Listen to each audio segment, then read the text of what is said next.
di mana kalau etika itu diambil dari lokal wisdom ya Pak ya, dari kebijakan, dari apa namanya, dari kearifan lokal ya. Sementara kalau etika itu sifatnya universal ya, atau nilai-nilai kebajikan yang bersifat universal. Nah sebenarnya moral dan etika itu berhubungan erat ya Pak ya, dimana moral itu menjadi nilai-nilai yang ada di dalam etika itu sendiri gitu ya. Nah terkait dengan etika moral itu berkaitan dengan di situ ada sesuatu yang dipertentangkan di dalam dilema etika itu. Misal di sini ada 4 ya Pak ya. Ketika mengambil keputusan itu ada dasar pemikiran seorang pemimpin atau yang disebut dengan paradigma ya, paradigma berpikir atau konsep berpikir pemimpin ketika mengambil keputusan. Berdasarkan teori yang kami pelajari itu ada 4.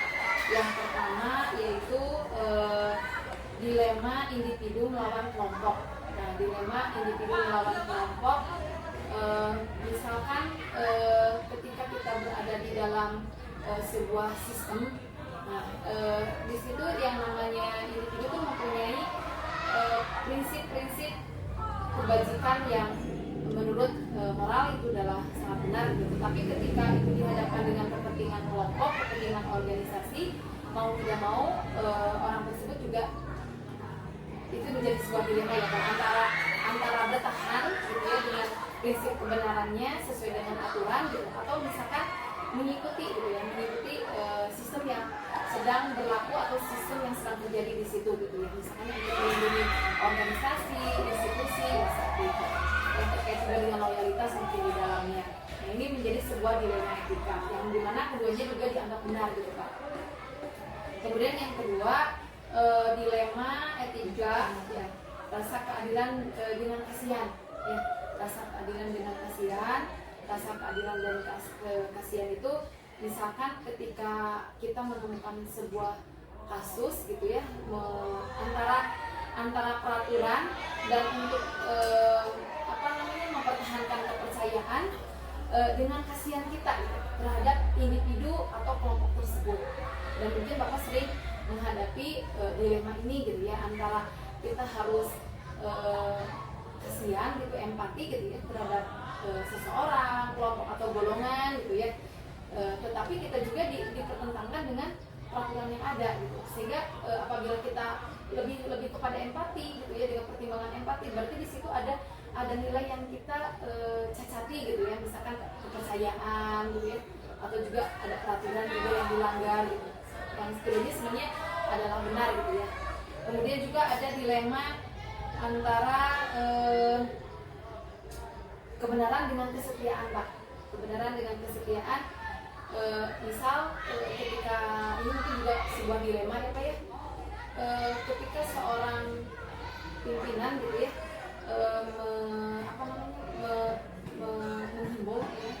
menghimbau atau menganjurkan gitu ya semua anggotanya gitu ya, semua bawahannya gitu untuk mengikuti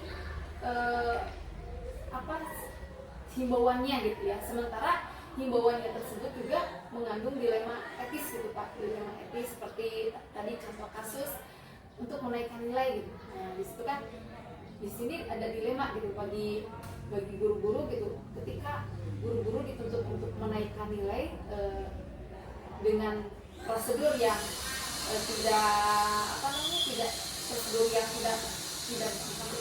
tidak dibenarkan sesuai peraturan gitu. Nah, ini menjadi sebuah dilema juga bagi individu. Di satu sisi harus dituruti yaitu dalam himbauan dari pemimpin, tetapi di satu sisi ini juga bertentangan dengan hati nurani gitu, ketika harus menaikkan nilai seorang anak gitu, tanpa disertai dengan prosedur yang sepenuhnya yang benar gitu, atau sesuai dengan ketentuan. Kemudian juga ada dilema jangka pendek versus jangka panjang Pak. Nah di sini kadang-kadang ada pemimpin ketika membuat sebuah kebijakan itu sifatnya itu hanya untuk sementara gitu, temporal aja gitu, tidak bersifat untuk kedepannya seperti itu. Ya mungkin karena keadaannya yang insidental ya, seperti itu, sehingga itu harus segera diambil keputusannya. Itu mungkin dilema etika Pak. Kalau dilema etika itu benar melawan benar gitu. Kemudian juga ada bujukan moral ya. Nah kalau bujukan moral itu itu bertentangan dengan hati nurani gitu ya Pak ya. Sesuatu yang bertentangan dengan hati nurani, sesuatu yang tidak jelas itu bertentangan dengan peraturan, itu namanya itu etika moral. Kemudian ya benar melawan salah seperti itu. Itu untuk ya kasus yang merupakan dilematika pendidikan. Ya mungkin Bapak sering ya menemukan dilema etika ini gitu, dalam kepemimpinan Bapak selama ini. Kalau misalnya penentuan kewenangan siswa, dimana bisa kita punya kriteria untuk melakukan siswa, dan kemudian syarat-syaratnya. Ternyata ada siswa yang mungkin secara kondisional itu baik, tapi ternyata tidak memenuhi aturan atau memenuhi syarat-syarat yang ditentukan. Nah, ini masuknya kategori mana? Tadinya yang keadilan melawan hasil ya dilema etikanya keadilan versus kasihan atau jangka pendek versus jangka panjang. Ya kalau jangka pendek jangka panjang itu ketika Bapak lebih mendepankan rasa empati ya kepada anak tersebut, karena anak tersebut baik ya seperti itu. Jadi kalau bujukan moral itu biasanya benar versi moral. Jadi di saat kita mengambil keputusan itu salah satunya yang ini benar, tapi yang salah satunya yang satunya lagi salah gitu karena tidak menyalahi aturan gitu. Kalau biasanya yang bujukan moral itu seperti contohnya kalau di sekolah misalkan guru ada ini kan guru terus guru tersebut misalkan kalau di sekolah lain ada yang belum S1 tapi kan dia sebagai guru syaratnya harus S1 gitu ya, itu salah satu bujukan moral karena benar melawan salah gitu, karena salahnya itu guru ini bukan sarjana tapi menjadi guru gitu, karena kan ada aturannya lewat undang-undang kalau seorang guru itu harus sarjana. Kembali ke masalah tadi bahwa misalnya dari hasil pantauan wali kelas bahwa ada juga yang secara aturan dia tidak naik kelas, bahwa misalnya kehadirannya kurang dari 80%, kemudian ada beberapa nilai yang memang perlu diperbaiki. Dalam hal ini mungkin untuk mengambil keputusan berubah memang agak susah juga gitu ya. Ini ada dilema nanti keinginan dari pihak sekolah, terutama mungkin bahwa diharapkan siswa itu bisa naik seluruhnya, tapi kenyataannya ada beberapa siswa yang memang perlu perlu tindakan untuk bisa naik tadi gitu ya. Jadi ada beberapa tindakan yang memang diperlukan untuk penyelesaiannya. Dalam hal ini pertama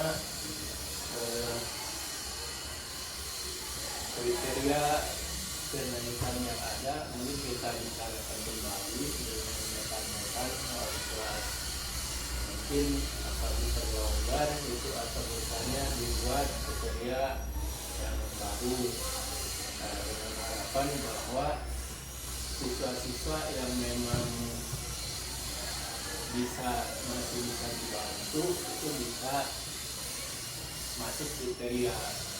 Dan hal ini berarti ada pengkondisian dari anggota rapat.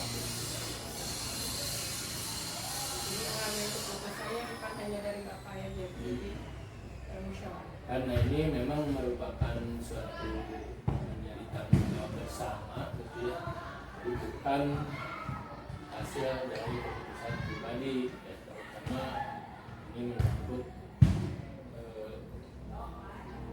keputusan secara bersama. Jadi paling jelas semua guru, ya, bahwa kenaikan kelas itu ditentukan oleh hasil dari kesepakatan bersama, bukan hanya secara pribadi. Kalau secara pribadi ya tentu ini pasukan mengharapkan mudah diselesaikan saja, dilakukan saja dengan harapan ini.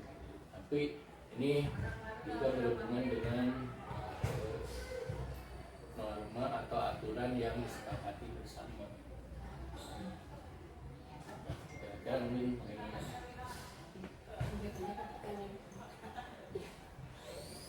Selama ini bagaimana Bapak menjalankan pengambilan keputusan di sekolah, terutama untuk kasus-kasus di mana ada dua kepentingan yang sama-sama benar atau sama-sama mengundang nilai kebajikan.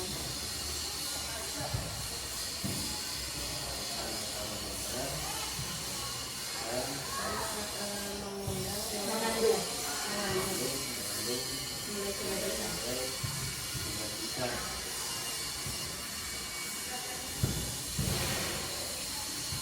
Kira-kira contoh kasus ini apa? Benar kalau tidak Bisa dicontohkan. seperti contoh yang tadi rekor. Bagaimana Bapak mau menjalankan pengambilan keputusan di sekolah? Nah, kalau dulu kenaikan kelas tadi kan sudah dijelaskan bahwa ini adalah hasil dari keputusan bersama, bahwa keputusan itu diminta berdasarkan kesepakatan bersama.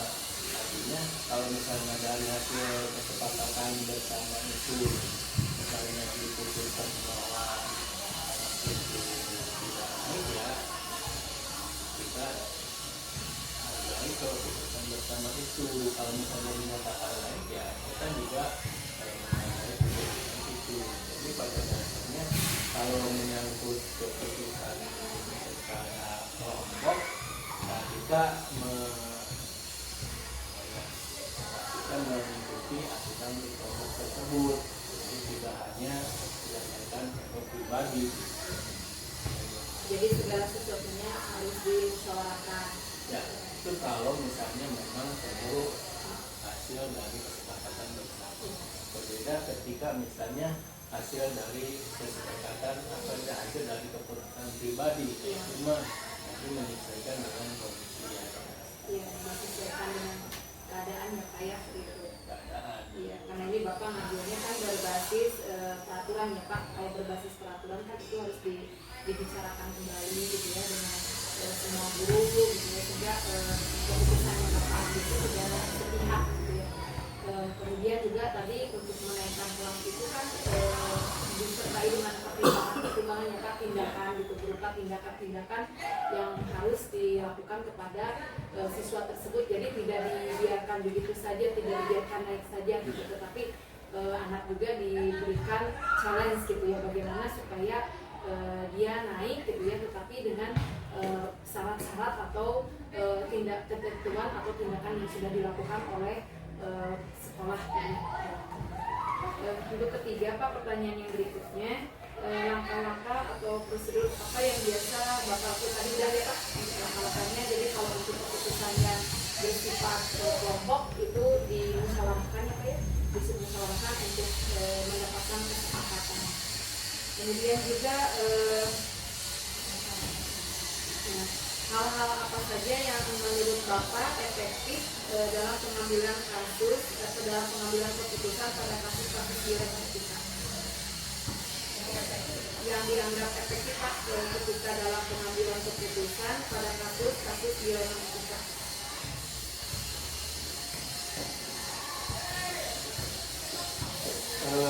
Berdasarkan kasus yang ada tadi, tentu kita melihat kembali bahwa dari salah aturan yang ada, bahwa aturan yang ada yang perlu ditegakkan adalah ini. Ya. berbeda. Dari sana mungkin kita mencoba merevisi atau menyesuaikan aturan tersebut dengan kondisi atau keadaan yang memang dihadapi. Nah, seperti contoh bahwa kehadiran maksimal atau kehadiran minimal 90% gitu ya. Nah, dengan melihat kondisi yang ada, ternyata siswa tersebut mungkin bahwa terkendala dengan kehadiran yang sedikit lagi mencapai 90%. Nah, maka untuk itu kita mungkin dimodifikasi atau direvisi aturan tersebut, tapi berdasarkan hasil kesepakatan atau keputusan bersama. Jadi ada penyesuaian revisi, dan itu juga tidak menyalahi mungkin kondisi atau aturan yang sudah ditetapkan. Itu yang kedua, tentu bahwa dari awal dijelaskan ketika menghadapi kasus yang memang perlu kesepakatan bersama, jadi memang harus ada betul-betul kesepakatan di antara semua.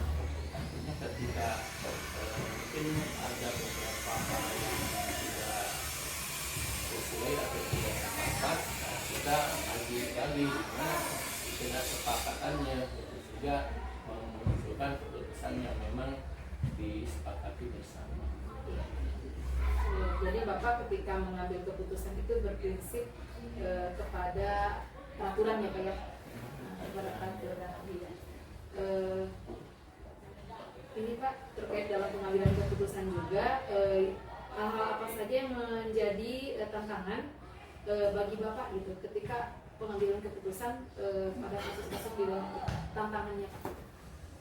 Dalam rangka pengambilan keputusan tentu saja ada beberapa hal yang perlu diperhatikan.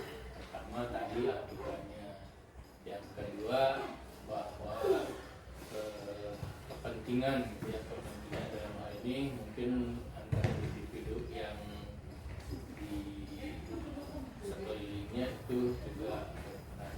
Contoh lah, ketika kita mendapatkan kondisi siswa yang perlu dibantu lah ini untuk kenaikan kelas, pertama kita harus mempertimbangkan aturan yang ada.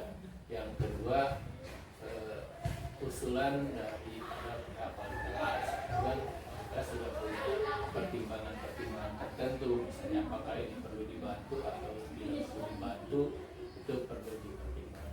Yang berikutnya adalah kepentingan untuk instansi ya, bahwa misalnya diharapkan semua bisa naik kelas, bisa lulus gitu.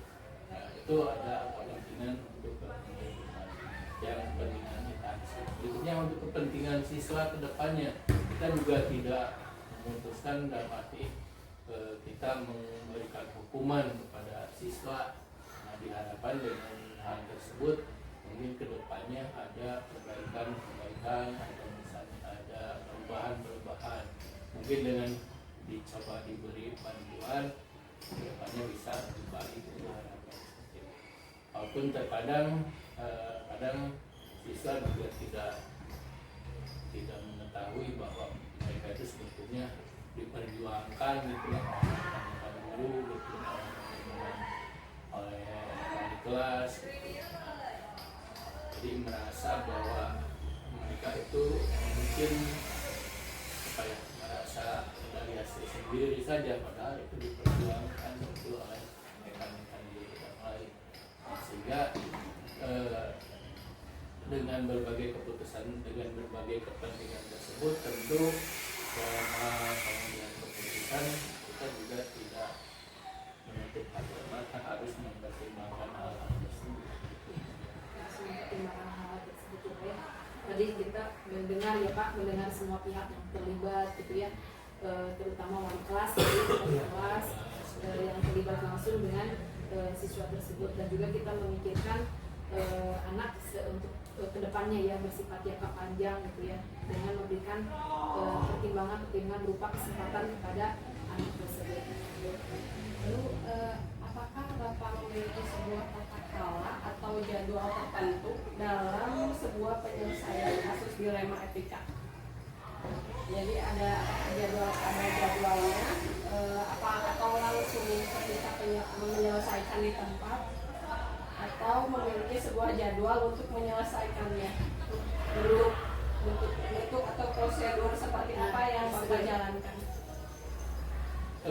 Dalam hal untuk yang kenaikan kelas, tentu sebetulnya dari awal sudah dititipkan kepada wali kelas untuk selalu memonitoring kehadiran siswa, terutama kehadirannya yang diperhatikan. Nah, sehingga dari kondisi awal tersebut, perkembangan kehadiran siswa itu diperhatikan, ya, dipantau terus. Nah, sehingga pada saat pengambilan keputusan, data-data penunjang dari kelas itu sudah lengkap. Nah, dalam hal pengambilan keputusan itu sebetulnya dilaksanakan langsung di perusahaan penyelesaian itu. Jadi tidak di waktu misalnya 1 hari 2 hari gitu ya, gitu. Tapi langsung diselesaikan pada saat itu. Hanya tentu sekali lagi bahwa dari awal kondisi kita sudah terpantau gitu. Karena ada perkembangan dari kelas, bagaimana perkembangan peserta didik di kelasnya. Jadi waktu tertentu. Nah, jadi untuk pengambilan keputusan itu di hari yang sudah ditentukan, di hari itu ditentukan, tapi ada kondisi tertentu yang bisa memantau perkembangan siswa, sehingga ketika diambil keputusan data-data yang ada sudah lengkap. Jadi data-data pendukungnya diambil sebagai dasar pertimbangan dalam pengambilan keputusan, apa ya?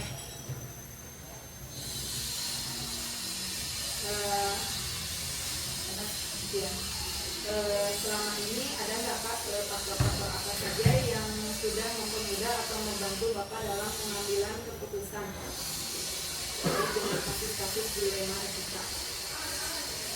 Yang berhubungan dengan tadi untuk kenaikan kelas, tentu dukungan data dari para wali kelas itu sangat membantu, termasuk juga mungkin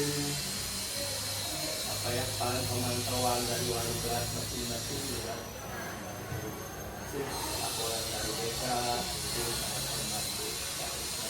Jadi asal data-data yang ada lengkap, mungkin pengambilan keputusan bisa lebih tepat. Dari semua hal yang telah disampaikan oleh Bapak, pembelajaran apa yang dapat Bapak petik dari pengalaman Bapak mengambil keputusan yang bersifat? Bahwa pengambilan keputusan yang menimbulkan dilema tentu memerlukan pemikiran dan juga data-data yang mendukung, sehingga kita juga memperhatikan berbagai pihak yang terlibat. Jadi memang keputusan perlu diambil dengan pertimbangan tersebut, sehingga kalaupun misalnya keputusan itu ternyata misalnya salah, itu menjadi tanggung jawab bersama. Ketika keputusan itu juga benar, itu menjadi tanggung jawab bersama. Jadi pada dasarnya bahwa pengambilan keputusan itu ya sesuai pertama dengan ada, yang kedua dengan kesepakatan bersama. Terakhir mungkin Bapak ada nggak refleksi dari setiap pengambilan keputusan?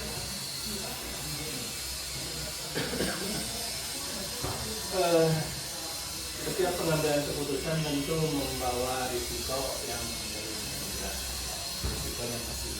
Sehingga ketika misal kita mengambil keputusan A, maka kita juga melihat nanti perkembangannya dengan keputusan ini bagaimana. Nah, kemudian juga kita bisa membuat suatu prediksi ya, bahwa misal keputusan ini ternyata adalah salah. Nah, maka untuk kedepannya kita harus mencoba untuk supaya mengurangi gitu ya, mengurangi kesalahan tersebut. Jadi kita mengadakan deteksi bahwa ini ya hasilnya, kemudian kita pantau ternyata begini misalnya hasilnya yang diperoleh. Ini kedepannya diharapkan bahwa hal tersebut tidak terulang lagi. Ya, belum ada deteksi untuk perbaikannya. Kalau dalam pengambilan keputusan itu bukan berbicara salah dan benar ya Pak ya, tapi mungkin tepat, tidak tepat atau keliru ya Pak ya, keliru ya. Tapi tepat atau tidak tepat saja mungkinnya, karena kan tadi Bapak juga udah berdasarkan peraturan gitu ya, kemudian juga dilakukan musyawarah seperti itu. Terima kasih Bapak sebelumnya. Punten ya wakil-wakil. Ya, kasih sama-sama. Ya, ada bingung deh. Ini kasusnya yang mau diangkat yang mana gitu. Iya, dari sebuah dilema ya Pak. Seperti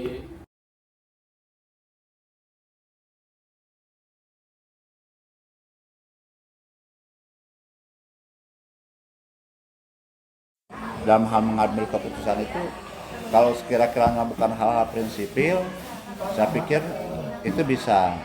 Tetapi kalau yang itu yang hal yang prinsipil bisa mengambil kasihan atau yang itu, ini bisa hancur. Iya. Bisa hancur. Iya, iya. Jadi seorang pemimpin itu harus sudah bisa paham mana taktik, mana strategi, mana teknik. Ini tekniknya. Kalau tekniknya bisa saja berubah. Tekniknya sekarang kita misalkan kita perang. Nah, perangnya udah diam aja, perangnya melawan terus, jangan berhenti atau bertahan. Itu kan teknik kan. Naik dari teknik ke taktik. Taktiknya gimana? Menetapkan teknik-teknik itu harus tidak boleh lepas dari prinsip strategi. Strategi itu tidak boleh ini dari tujuan. Iya. Jadi kalau kita tujuannya mau menembak ini, apa ininya, strateginya, apa tekniknya, bagaimana, gitu. Itu sama Iya. dengan Kalau cara boleh berbeda, Cara gitu, boleh berbeda. tetapi tujuan tidak boleh berubah. tujuan tidak boleh berubah. Strategi bisa saja berubah, tetapi tidak boleh keluar dari tujuan. Gitu. Bapak, kalau Bapak itu untuk mengidentifikasi kasus yang merupakan dilema etika atau bujukan moral itu seperti apa? Ini mengidentifikasi, ini termasuk kasus dilema etika. Kalau ini kasus bujukan moral. Kalau bujukan moral itu pada kondisi benar dan salah, Pak. Ya. Kalau begini, kalau dalam hal menentukan etika, kita biasanya mengambilnya etika yang ada pada suatu kelompok organisasi. Beda kalau di prinsip-prinsip aturan pasti apakah sesuai etikanya dengan Islam atau tidak. Yeah. Kalau it's okay, berarti salah walaupun memang kelompoknya. Kalau di etikanya di kelompok tertentu, yang etikanya itu misalkan kebersamaan, misalkan kesopanan, Yeah. kepatutan, ya, baru kita peroleh. Walaupun secara aturan agama bisa saja itu adalah salah, Iya. tidak sesuai gitu. Tapi ini bagaimana situasinya. Kalau di kelompoknya misalkan kelompok penentuan agama, nah berarti aturannya berarti kepada Quran dan Sunnah. Kalau di etikanya misalkan di kelompok tertentu yang saling menjunjung kebersamaan dalam hal etika, ya itu boleh. Iya. Tapi semuanya bisa saja, tapi tergantung di mana tempatnya. Tergantung tempat dan juga konteksnya, Pak. Konteksnya. Iya. Betul. Nah, Pak, yang pertanyaan yang kedua ya, bagaimana Bapak menjalankan pengambilan keputusan di sekolah Bapak, terutama untuk kasus-kasus di mana ada dua kepentingan yang sama-sama benar atau sama-sama mengandung nilai kebajikan, seperti tadi gitu. Ya begini, contoh aja ya Iya. kita memerlukan dukungan dari orang tua. Iya. Nah, sementara dari pihak teman-teman di sekolah ini misalkan kurang setuju karena memang bertentangan dalam mengambil keputusan, maka itu kita kompromikan. Carilah kesepakatan kebersamaan supaya sabu dua-duanya benar kan? Iya, benar, Pak. Dua-duanya benar. Yang ini punya pendapat, misalnya para wakasek, para guru-guru ini bertahan karena kita membutuhkan ini. Sementara dari pihak misalkan masyarakat, orang tua ini karena terlalu tinggi, misalkan terlalu ini. Nah, maka oleh karena itu supaya tujuan kita tercapai, maka yang ini kita kompromikan. Yang guru harus mundur sedikit, yang orang tua wayahna harus naik sedikit. Iya, iya Pak. Gitu. Iya. Terus langkah-langkahnya Pak seperti apa, langkah-langkah yang Bapak lakukan ketika mengambil keputusan? Ya, yang pertama kan kita mengidentifikasi dulu permasalahannya. Setelah diidentifikasi permasalahannya, kita uji kemampuan dari pihak yang pro dan kontra. Terus yang keduanya kita juga dikaji dulu tujuannya apa, tujuan goalnya itu apa. Terus baru kita menentukan langkah-langkah. Kenapa? Ini harus ketika menghadapi strategi kita harus sudah punya. Kenapa kalau tidak punya nanti bisa babak belur di pertarungan, di rapat lah, apa di mediasi bisa saja. Maka ini harus disiapkan dulu langkah-langkahnya gimana. Ya, seorang pemimpin harus memiliki konsep ya Pak ya. Ya. Nah, menurut Bapak hal apa saja yang dianggap efektif dalam pengambilan keputusan pada kasus-kasus dilema etika? Dilema itu tidak ada kecuali kompromi. Kompromi. Iya, jadi segala sesuatunya bisa dikompromikan, kita dimusyawarahkan bersama, nanti kita cari jalan keluar. Cari jalan keluar atau titik tengahnya ya Pak ya. Otomatis semuanya harus yang menyimpan atau mundur dari persoalan-persoalan ini, harus ada yang mengalah. Iya, harus ada yang mengalah. Dan kedua-duanya juga mengalah. Iya, tidak boleh. Kalau misalkan yang satu kita menangkan, yang ini enggak, itu bukan kompromi namanya. Itu artinya mengambil kebijakan ya karena karunia, karena misalkan itu kasihan atau karena punya kepentingan secara pribadi. Itu kita kompromi. Ya, karena setiap keputusan itu ada konsekuensi ya Pak. Konsekuensi betul. Ada konsekuensi kalau misalkan untuk pihak yang merasa tidak sesuai mungkin tidak puas. Itu ada sesuatu yang bisa. Dan orang yang puas juga misalkan belum tentu ketika pelaksanaan juga gol. Resiko itu. Iya. Pokoknya setiap mengambil keputusan itu beresiko. Nggak ada pengambilan keputusan tidak beresiko. Tidak beresiko, iya Pak. Kita kawin itu beresiko. Tidak kawin juga beresiko. Yang penting tanggung jawab ya Pak atas itu. konsekuensi tersebut. Terus Pak, pertanyaan berikutnya, hal-hal apa saja yang selama ini merupakan tantangan dalam pengambilan keputusan? Tantangannya itu yang pertama kita menghadapi kelompok-kelompok yang tidak tahu permasalahan. Yang keduanya ya persoalan dari kemampuan. Dari kemampuan baik pemikiran maupun karakter, situasinya yang berbeda, kondisinya yang kurang mendukung. Nah, itu adalah bagian-bagian yang agak kurang mendukung dalam rangka menghadapi kebijakan. Dan semuanya itu kita akan diselesaikan manakala kita sudah mempunyai analisis untuk menentukan keputusan itu. Ya, analisis itu diambil dari data ya Pak ya, laporan, informasi, terus dari berkas-berkas, dari dokumen, dari cerita lama dan kondisi sekolah, kondisi ini itu juga bagian daripada data. Ya Pak. Bapak ketika menyelesaikan kasus itu dijadwalkan atau langsung diselesaikan pada saat itu saja? Tergantung. Bisa dijadwalkan, bisa diselesaikan pada waktu itu. Sebab kalau ada persoalan yang kira-kira bisa diselesaikan pada waktu cepat kita selesaikan. Tetapi ada persoalan yang ketika kita akan selesaikan kita harus menunggu. Ya menunggu karena data kita belum punya, karena masih orang-orang yang punya kepentingan masih kencang pada sama kepentingan kita, otomatis harus menunggu. Tidak bisa diselesaikan pada waktu itu. Ya, sangat bergantung dari masalahnya Pak ya. Iya, masalahnya. Bapak, faktor-faktor apa saja yang sudah mempermudah atau membantu Bapak dalam pengambilan keputusan Pak? Ya, tentu yang saja memudahkan. Yang memudahkan itu adalah pertama kemampuan kita dalam mengambil keputusan. Yang keduanya adalah data-data yang akan kita dipaparkan. Yang ketiganya tentu situasi. Yang saya rasakan adalah situasi kondisi sangat memerlukan. Sangat dibutuhkan ya Pak? Dibutuhkan itu. Sebab kalau suasana misalkan kita tidak tenang, masyarakatnya misalkan kurang mendukung, nggak bisa kita mengambil keputusan. Tentu saja harus poin-poin itu harus kita selesaikan dulu. Ya. Jadi harus ada support ya, Pak, ya? Oh jelas, Sistem, ya, itu. Pak, ya, dari sistem. Sistem itu akan membantu support dari orang itu. Ya. Bapak, dari semua yang Bapak sampaikan tadi, pembelajaran apa yang dapat Bapak petik dari pengalaman Bapak ketika mengambil keputusan? Ya, mengambil keputusan yang tentu saja yang pertama harus kita siap dengan menyiapkan beberapa resiko. Yang kedua harus ikhlas, ketiganya harus sabar. Sebab kalau kita emosi dalam menentukan satu keputusan bisa berabe. Sehingga Rasulullah apabila mau memutuskan jangan ketika marah. Jadi kalau kita marah ya kita hentikan aja. Kita yang marah udah hentikan aja. Kita saya suka biasanya kalau persoalan lagi panas, berantem, misalkan lagi tinggi tensinya, udah saya skor beberapa menit, silakan berhenti dulu. Setelah itu ketika jeda istirahat, misalkan sholat dulu biar dingin dulu, baru kita mulai. Harus dalam kondisi tenang ya, Pak? Dalam kondisi tenang. Iya, Pak. Itu kalau lagi emosi, jangan coba-coba untuk memberikan keputusan ketika emosi. Iya, Pak. Pengalaman Bapak paling sulit, Pak, ketika mengambil keputusan apa, Pak? Ketika menghadapi orang-orang yang tidak mau mengerti dan tidak memakai perasaan, itu paling sulit.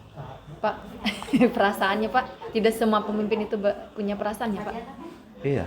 Ada sih perasaan tapi mungkin diabaikan. Ya, perasaannya artinya kadang-kadang dia tidak mau menghargai dirinya sendiri. Yang keduanya mementingkan kelompok. Nah, yang ketiganya ya karena tidak mau sabar. Dia pingin cepat, kalau pingin ini harus cepat, ini saya perlu. Ya orang juga sama perlu loh. Jadi tidak mau bersabar ya. Karena memang perlu ya memang, tapi kan orang lain juga perlu tidak semuanya. Perlu makan, perlu bantuan, makanya ya kita harus sabar dulu. Iya. Oke. Pak, terima kasih, Pak. Siap. Asa iya nanti. Asa harus Beda jeung SIP mah. Masih Bapak. Ada ya. Sospor.